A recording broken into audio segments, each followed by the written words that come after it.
Yun, good morning mga kaspraki. For today's video. Mga kaspakatak, hanap-hanap na tayo ng anong pwedeng ipakita ko sa inyo ngayong araw na to. Alright.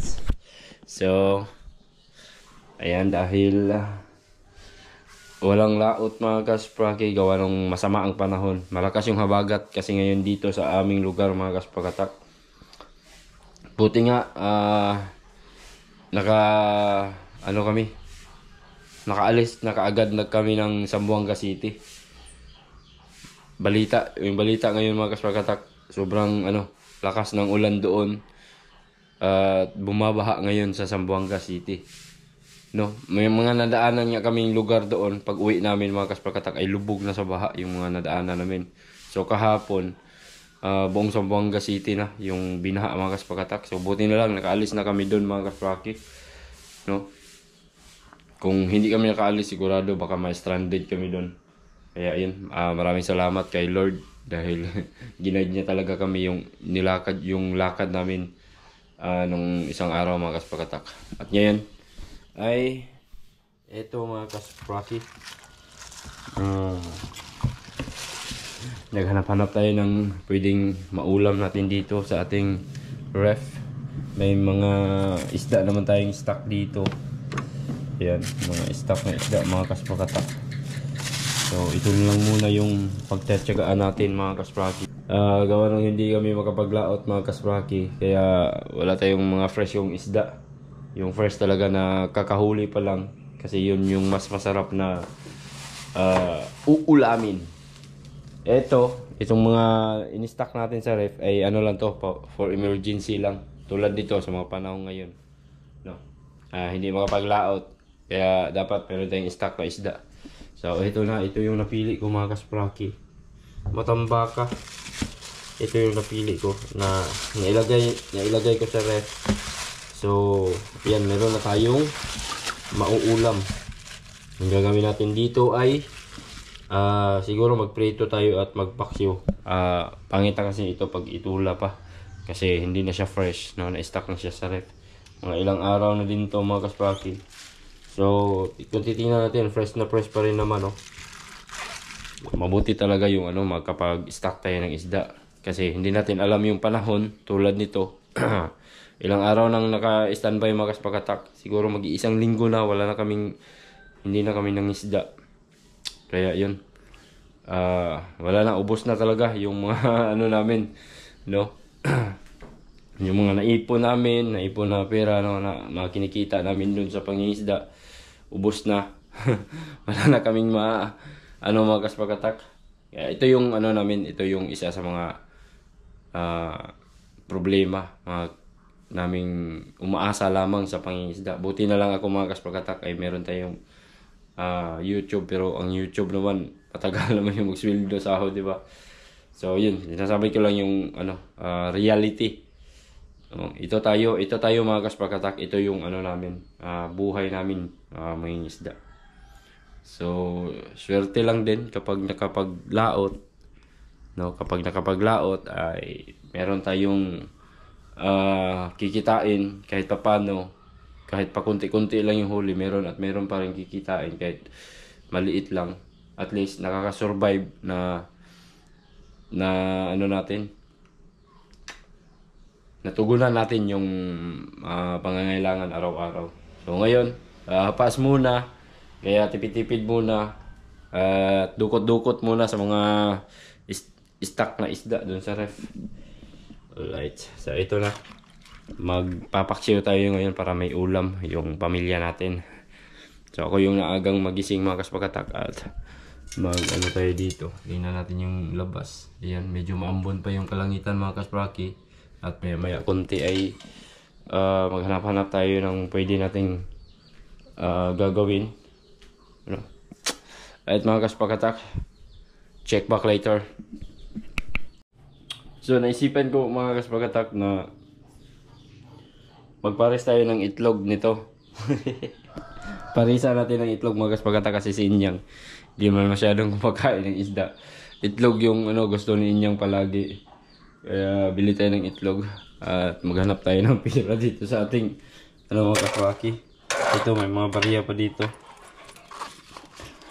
Kawawang kawawa na tong mga wallet natin mga kaswagatak. Wala nang laman Ito sa akin zero balance din mga kaswaki. Yan, barya naman talaga yung madudukot natin dito. Magkano yung itlog? So, pwede na ito mga kaswaki. Alright, bili tayo ng itlog doon kila Lola para makapag ulam tayo ngayong araw. Alright, let's go. Ito yung mga kaswagatak. Ito yung resulta ng hanging habagat. Ang daming mga dahon ng mga kaswaki.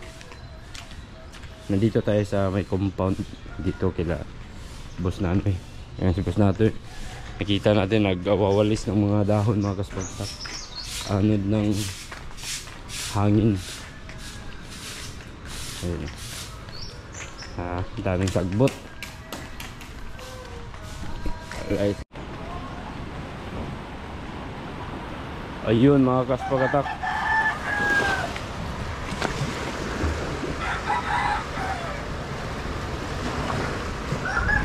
So sinilip ko itong bangka ko dito mga kaswaki. Okay lang naman.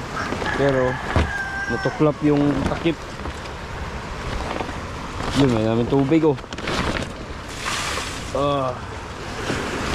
kasi sobrang lakas kasi ng hangin mga kaswagatak kahapon. Tas hindi ko agad ito napuntahan. Kaya ito siguro yung takip mga kaswagatak.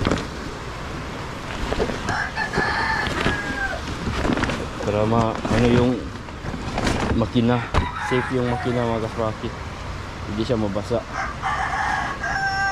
So tinanong ko si Boss Nanoy mga kaswaki, hindi daw sila pumalaot.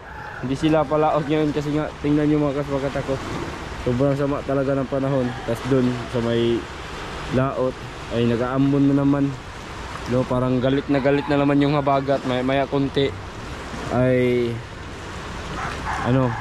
iihip na naman yung hangin yan. Kasi hangin yan mga kaswagatak at may daladalang ulan yan. So sana hindi yan makarating dito. Pero sa tingin ko mga kaswagatak ay talagang darating yan mga kaswagatak mamaya.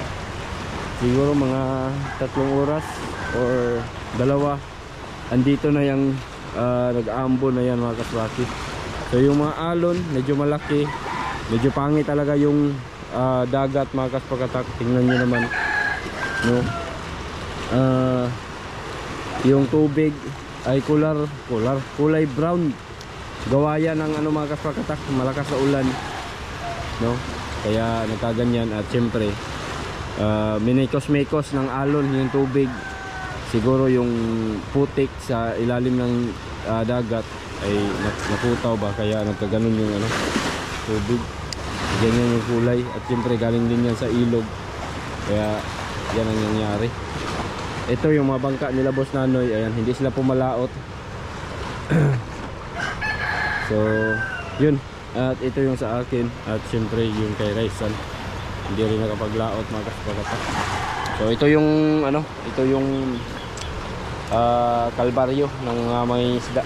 Sa tingin ko mga kaswagatak, pag pupunta tayo ng ngayon, merkado o palengke, sobrang mahal siguro ng isda ngayon. Sure na yan.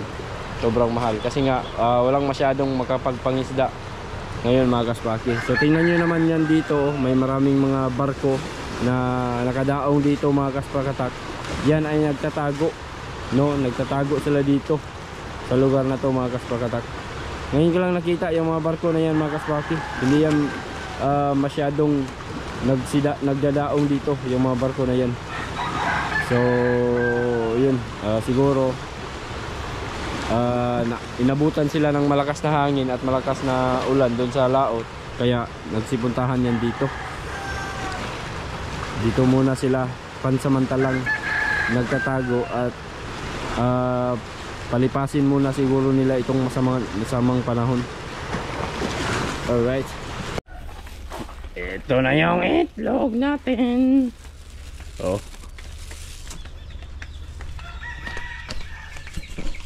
So Ulam tayo ng itlog mga kaspraki.